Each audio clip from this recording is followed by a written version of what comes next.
बहुत बहुत स्वागत है दोस्तों आपका हमारे चैनल पर।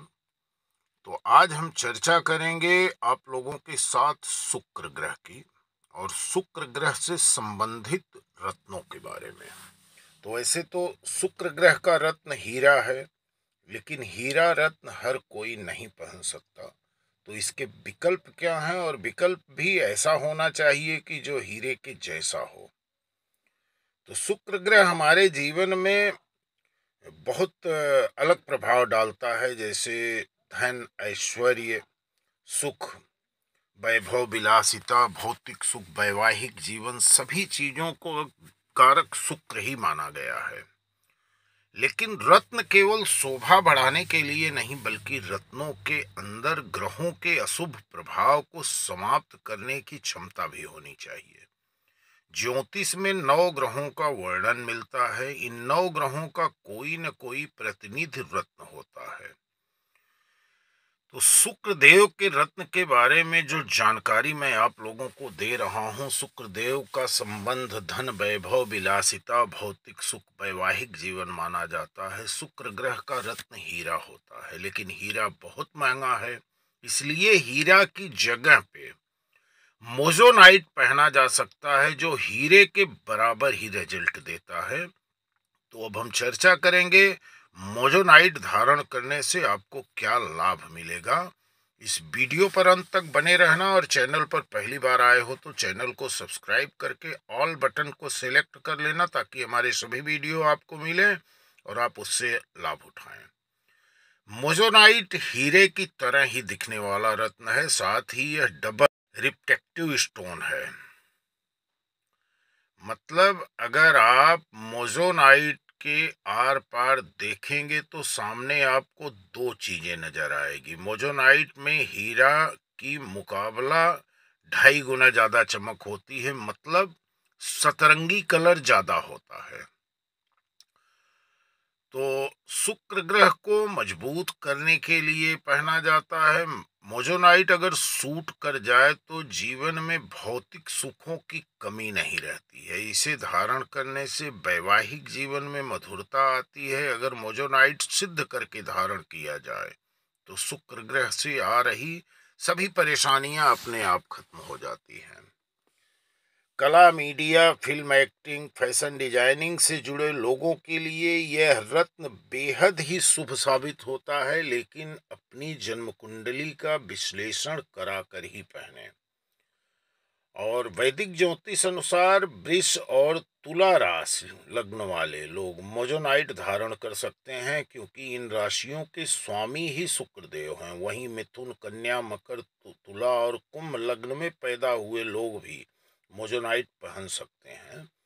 वहीं अगर कुंडली में शुक्र ग्रह उच्च के साथ कम डिग्री में विराजमान हो तो भी मोजोनाइट पहना जा सकता है, लेकिन मोजोनाइट के साथ मोती और माणिक रत्न कतई न धारण करें, अन्यथा नुकसान हो जाता है। और वजन की बात करें तो कम से कम 1 कैरेट या 3 कैरेट का कम से कम धारण करना चाहिए। साथ ही इसको प्लेटिनम, गोल्ड या मतलब खास करके सोने की धात में जड़वा कर पहना जाए तो इसका लाभ दुगना होता है। इसको शुक्रवार के दिन शाम की होरा में पूजा पाठ करके अंगूठी को गंगा जल और गाय के दूध से शुद्ध करके इसके बाद अंगूठी को मां लक्ष्मी के चरणों में रख दें और धारण करें, क्योंकि मां लक्ष्मी की कृपा प्राप्त करने के लिए मोजोनाइट सबसे महत्वपूर्ण पत्थर माना गया है। तो चर्चा हम करेंगे कि मोजोनाइट और डायमंड के बीच में अंतर क्या है, इसकी तुलना क्या है। जैसे कि मोजोनाइट बनाम डायमंड, हीरा क्या है और मोजोनाइट क्या है। हम सभी हीरे के साथ साथ महिलाओं के आकर्षण और हीरे के आभूषणों के प्रति प्रेम के बारे में जानते हैं। हीरे एक पसंदीदा कीमती पत्थर है जो सभी अवसरों के लिए पहना जाता है, चाहे चांदी या सोने में जड़ा हो। लोगों में इसकी लोकप्रियता के कारण इसे दोहराने या प्रयोगशालाओं में संश्लेषित हीरा बनाने के कई प्रयास हुए, क्योंकि जिरकोनिया और मोइसेनाइट दो पदार्थ हैं जो लगभग हीरे की तरह दिखते हैं और चमक और इनके आभूषण हीरे के प्रतिस्थापन के रूप में इस्तेमाल करने के लिए उपयुक्त बनाया जाता है। वास्तव में मोजोनाइट हीरे की तुलना में इतना करीब है, एक अप्रशिक्षित आंख के लिए हीरे से मोनोनाइट को पहचान करना असंभव है। जो बहुत ज्यादा पारखी होगा हीरे का, वही पहचान सकता है कि ये मोजोनाइट है। इसलिए मोजोनाइट और हीरे के बीच में बहुत ज़्यादा अंतर नहीं होता और इसका जो काम है, शुक्र ग्रह को मजबूत करने वाला काम जो है, वो हीरे के बराबर है। और बात करें इसके रेट की, तो रेट ज़्यादा में ज़्यादा हीरे का 10वां भाग। यदि आप 1 लाख का हीरा खरीद रहे हैं और जो काम करेगा, वही आप 10,000 रुपये का मोजोनाइट खरीदते हैं तो वही काम करेगा और खूबसूरती हीरे के जैसी ही पाई जाती है। अब बात करें कि जैसे वजन की, तो वजन आप 3 कैरेट कम से कम इसको लीजिए, लेकिन इसको सिद्ध करना जरूरी है। और बहुत ज़्यादा वजन का हीरा या मोजोनाइट पहनना लाभदायक नहीं, कभी कभी हानिकारक भी हो जाता है।